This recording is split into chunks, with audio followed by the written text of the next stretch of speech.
o advogado-geral da União, o AGU, Jorge Messias, o Messias de uma senhora presidenta de Nárnia. Eu acho que todos se lembram aí do episódio na época de ouro da Lava Jato, né? O Messias foi levar um documento para um certo indivíduo.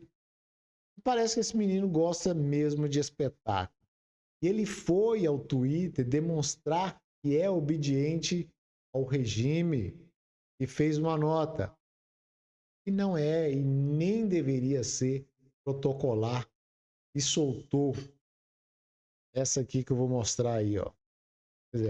Para quem não sabe, essa procuradoria, ele coloca aí no Twitter, poderia muito bem ser chamada de Ministério da Verdade.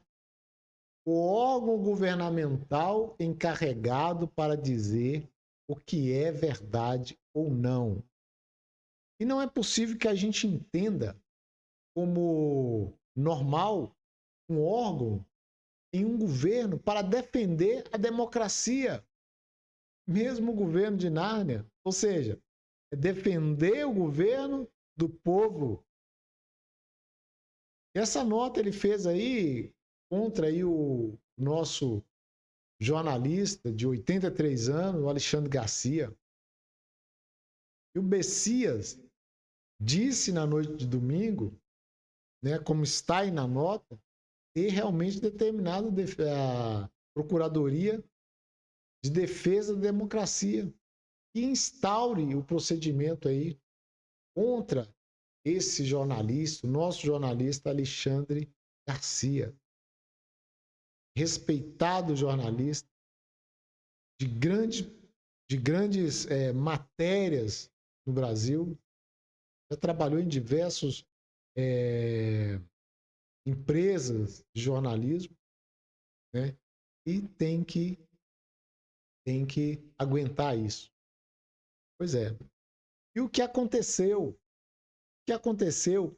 Que o Messias está tentando perseguir o Alexandre Garcia por causa de uma manifestação do Alexandre Garcia sobre as consequências das chuvas no Rio Grande do Sul. Foi no programa Oeste Sem Filtro, da revista Oeste. Foi na sexta-feira que esse programa foi ao ar, né? Foi uma live do programa. O Alexandre Garcia disse ser preciso investigar, porque não foi só a chuva que causou enchentes no estado e que resultou na morte aí de pelo menos 46 pessoas. Segundo o Alexandre Garcia, no governo petista foram construídas, ao contrário do que recomendavam as medições ambientais, 3 represas que aparentemente abriram as comportas ao mesmo tempo. E isso teria aí causado uma enxurrada que culminou nessa tragédia. E a gente sabe que, principalmente no Brasil, né, não é nenhum exagero dizer que algumas tragédias, que muitas vezes acontecem em algumas cidades, têm aí proporções aumentadas devido a algumas obras realizadas por alguns governos, não só o governo do PT, como outros governos também, acabam fazendo obras sem observar, né, a técnica ideal para aquele local. E Belo Horizonte, onde eu moro, é uma cidade que pode ser exemplo disso. São vários locais na cidade que são palcos todos os anos desses eventos por obras que já foram construídas há muito tempo, obras de infraestruturas que deixam de considerar aí condições ambientais do local, resultando aí também em grandes tragédias. Então não foi nenhum absurdo Alexandre Garcia falar isso, mas eles aproveitaram esse momento para começar a persegui-lo. E a gente sabe quem fomenta essa perseguição também. Hoje está difícil dar opinião baseado na verdade, quando essa verdade possa ser danosa ao grupo detentor hoje do poder no país. E é como se estivéssemos aí morando num país distópico, semelhante àquele descrito pelo escritor George Orwell, aquele mundo distópico do livro 1984. Esse livro de Orwell, que foi publicado em 1949 e se tornou aí uma referência para quem quer entender sobre governo totalitário e tenta controlar até o pensamento do cidadão. Ele traz aí uma distopia que se passa, eu creio que em Londres, né, no ano de 1984, retratando aí um regime totalitário, mostrando uma população sob o controle do Estado, vigiada 24 horas por dia. E o Orwell mostra um governo que é baseado pela opressão, pela propaganda política e pelo revisionismo histórico. E não é nada semelhante ao que estamos vivendo hoje no país. Ele faz aí uma crítica ao poder da manipulação do Estado, combinado com esse autoritarismo e a opressão aplicada para conseguir controlar o indivíduo.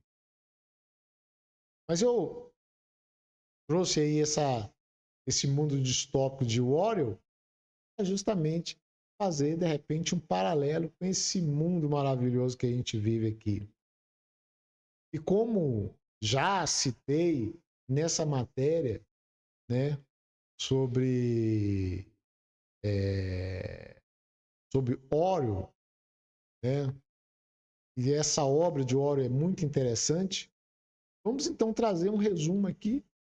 Talvez você não tenha ainda ouvido falar do livro de 1984, e é uma obra que provavelmente inspirou também John de Mol, um bilionário holandês que criou o reality show Big Brother, que foi sucesso no mundo inteiro, e que a maior rede de televisão brasileira comprou esses direitos autorais e passou a produzir no Brasil em versão nacional. Então, foi a partir de 2002, o Big Brother Brasil, BBB, e também foi um sucesso aqui, não sei se está tendo o mesmo sucesso de antigamente. Então, aí eu acredito que quem está assistindo essa matéria hoje já tem até ouvido falar ou mesmo ter assistido o BBB, que é basicamente aquilo que foi tirado dessa obra de George Orwell. Embora o autor do reality show, né, tenha aí negado ter sido inspirado por esse livro, 1984, o que se passa nesse reality é bem semelhante aos personagens de Orwell. São indivíduos constantemente vigiados por telas espalhadas por diversos ambientes que têm que rezar aí uma cartilha ou seguir um script com risco de ter uma sentença e desaparecer daquela tela distópica. George Orwell foi o pseudônimo escolhido pelo jornalista, ensaísta e romancista Eric Arthur Blair. Esse autor, ele nasceu em Monthari, que é uma pequena cidade da Índia. Então, Orwell trabalhou na Polícia Imperial da Índia e acabou abandonando o cargo que exercia lá, porque já sabia que teria que se tornar um escritor, né? Queria realmente se tornar um escritor, lançando o seu primeiro livro em 1933. Mudou-se para Paris e depois teve aí uma passagem pela Espanha, onde se envolveu em uma luta contra o regime de Francisco Franco em 1936. Escreveu também o celebrado romance A Revolução dos Bichos em 1945. E quando Orwell estava nos seus últimos dias de vida, que estava severamente acometido por uma tuberculose, ele escreveu a sua maior obra, em 1984, e falecendo precocemente aos 46 anos, 7 meses depois da sua publicação ter sido então lançada. 1984 descreve a existência sufocante dos indivíduos que vivem num sistema de opressão e autoritarismo. E para conseguir controlar os indivíduos, o governo precisava padronizar as formas de viver, os comportamentos em geral dos cidadãos. Assim, a individualidade, a originalidade e a liberdade de expressão eram considerados crimes de pensamento e todos eram perseguidos por uma força policial própria. A polícia do pensamento, que fazia parte do Ministério da Verdade. Com o lema liberdade e escravidão, o governo estava disposto a tudo para manipular mentes de todos os cidadãos, usando aí as ideias mais absurdas que poderia existir naquele momento. E pasme, o Partido Único também criou um slogan: 2 mais 2 igual a 5. Embora a equação seja evidentemente falsa, todos deveriam acreditar naquela equação. Tem nenhuma espécie de sentido crítico, né? A garantia sou eu. Confia em mim e tudo ficará bem. É isso. Assim, o maior tema dessa obra é certamente a liberdade e o controle. A obra nos leva a fazer uma classificação desse governo que eu digo, o governo do país contado por Orwell, né? Esse país distópico. E essa classificação só poderia recair aí em uma autocracia, ou seja, um estilo de governo totalitário no qual o poder está concentrado em uma só pessoa. E como que é exatamente essa autocracia? A autocracia é um regime político em que as leis e decisões são baseadas nas convicções do governante. E nessa autocracia, o poder do líder é absoluto e ilimitado. E o governo acaba por ter suas políticas confundidas com as ações pessoais do autocrata, como uma personalização do poder. Neste caso, o ditador é o líder supremo do partido intitulado de Grande Irmão, no caso aí do país distópico, né? Embora ele surja como um homem nunca se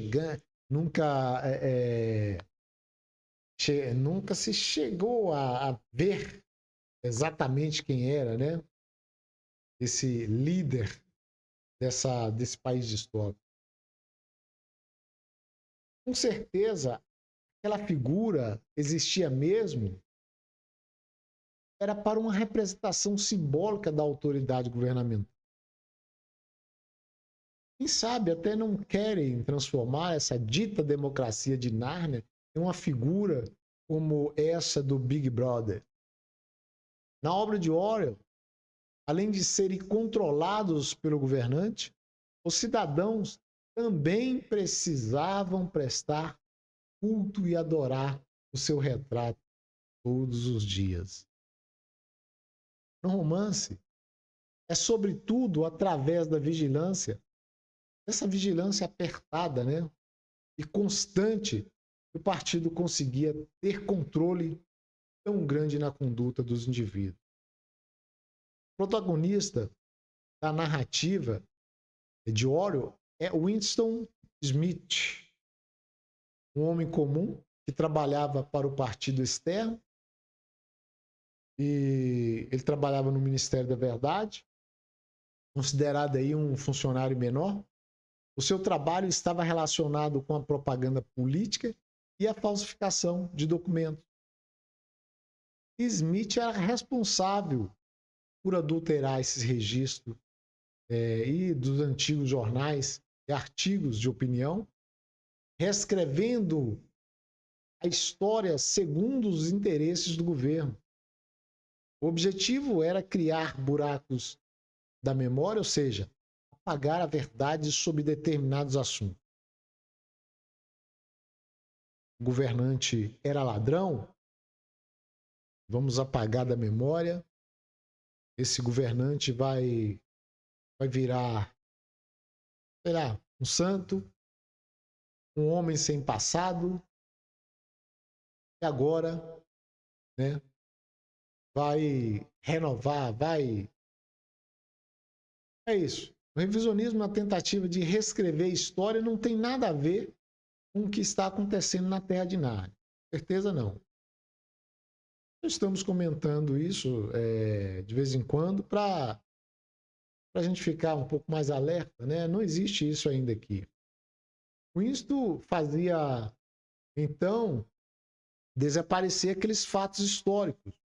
O partido ainda pretendia limitar o conhecimento dos cidadãos manipulando os acontecimentos do passado. Ele desaparecia e até manipulava aqueles acontecimentos do passado.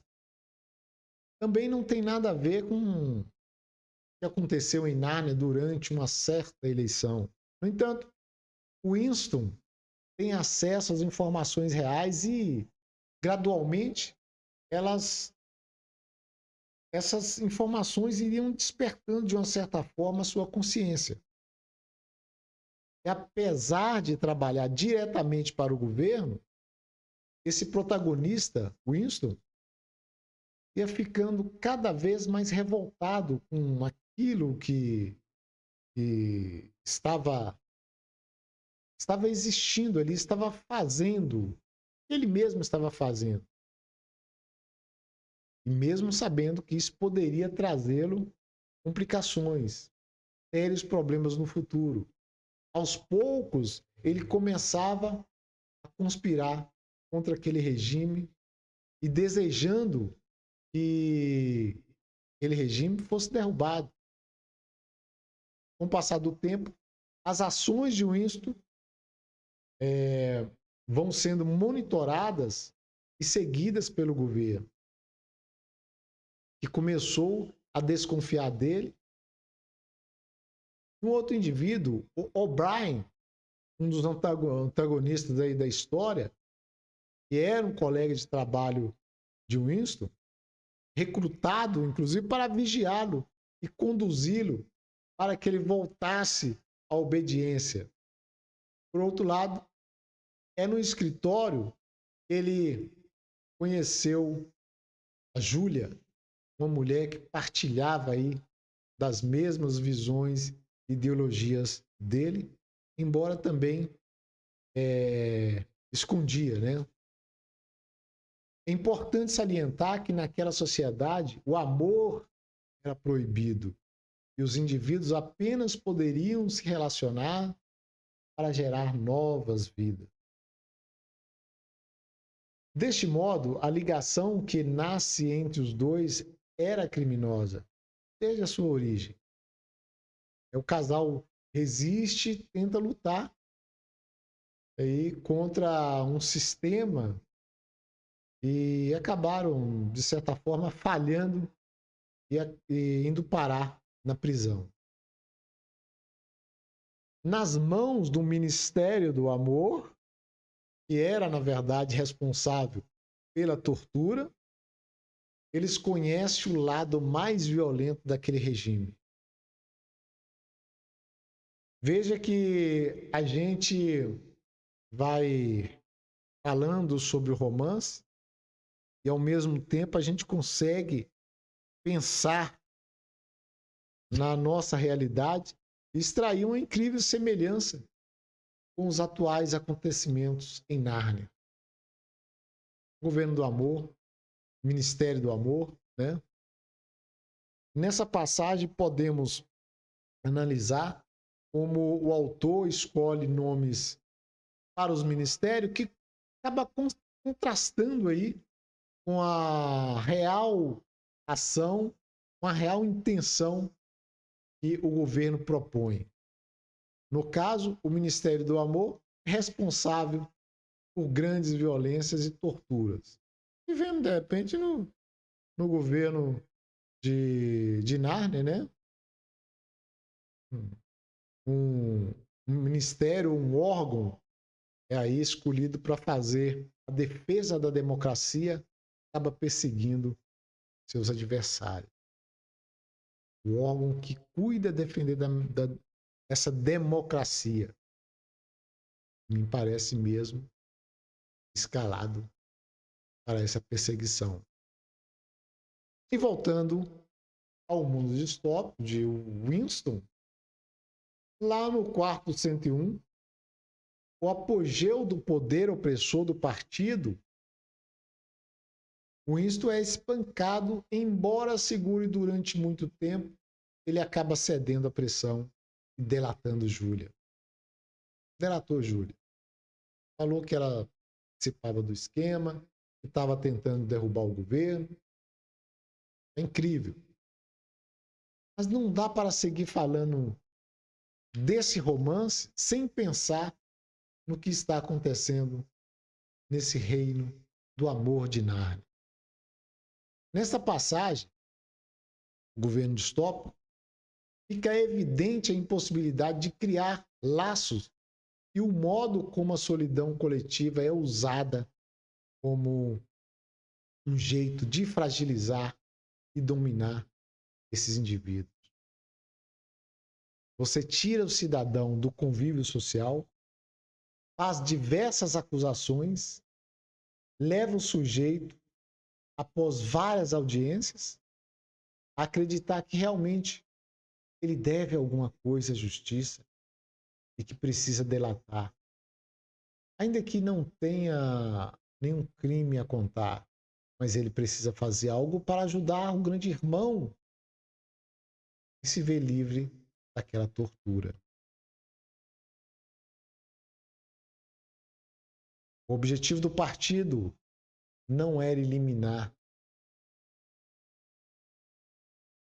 os membros da resistência, mas sim conseguir convertê-lo verdadeiramente, de modo a erradicar as ideias que eles defendem. Na verdade, após ser libertado, o protagonista se converteu à custa do medo e da tortura.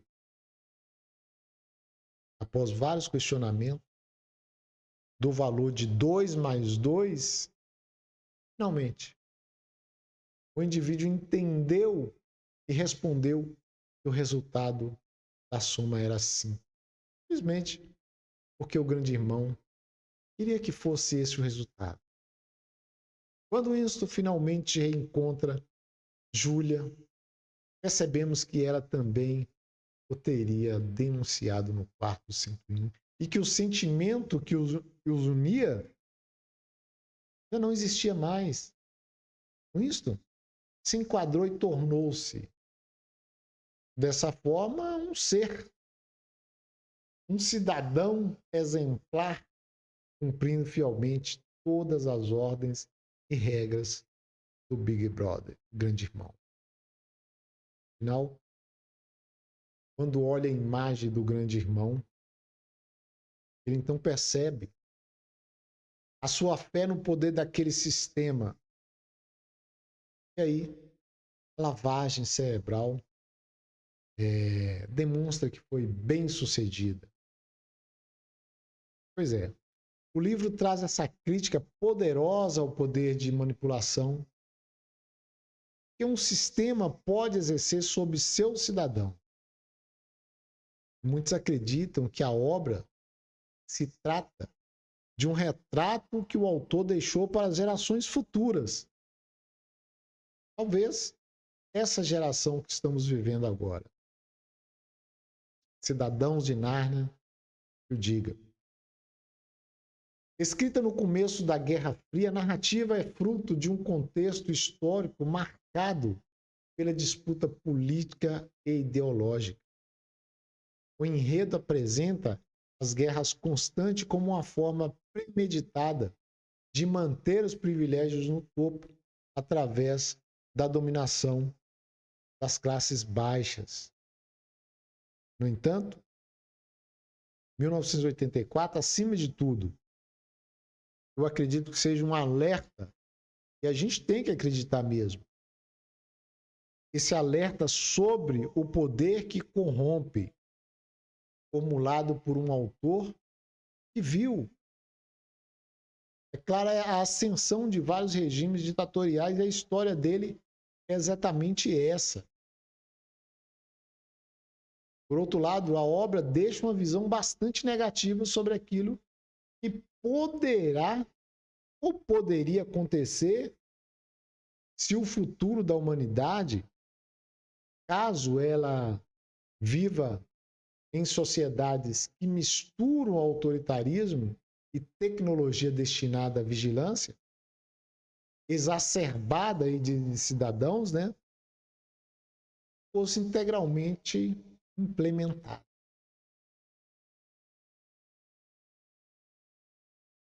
A história não termina bem, já que Winston Smith ele acaba sendo derrotado no final, abrindo mão do seu pensamento libertário para conseguir a sua liberdade, para conseguir sobreviver. Liberdade entre aspas, né? Porque ele passa a partir daquele momento a fazer parte de um sistema que controla tudo e a todos. No entanto, o enredo deixa transparecer também um pouquinho de esperança. E a mensagem mais importante eu acho, né, é que o mesmo, né, nos sistemas mais repressivos, o espírito de liberdade e progresso social pode sim despertar em qualquer pessoa. O que não podemos é nos deixar sucumbir aos autoritários que fazem de tudo para nos perseguir, para se manterem no poder. A mensagem também traz um alerta para que a gente possa resistir e não nos entregar, porque o fim poderá ser até pior. Juntar-se em bado, fazer igual Winston Smith fez, né? Sucumbir àquele poder nefasto de controle, de repressão. Pois é, essa é a história distópica de George Orwell, 1984, que misturamos aí com uma realidade de Nárnia. Nós temos aí mensagem atual de uma procuradoria de defesa da democracia que, na verdade, procura perseguir o cidadão. Ficamos então por aqui.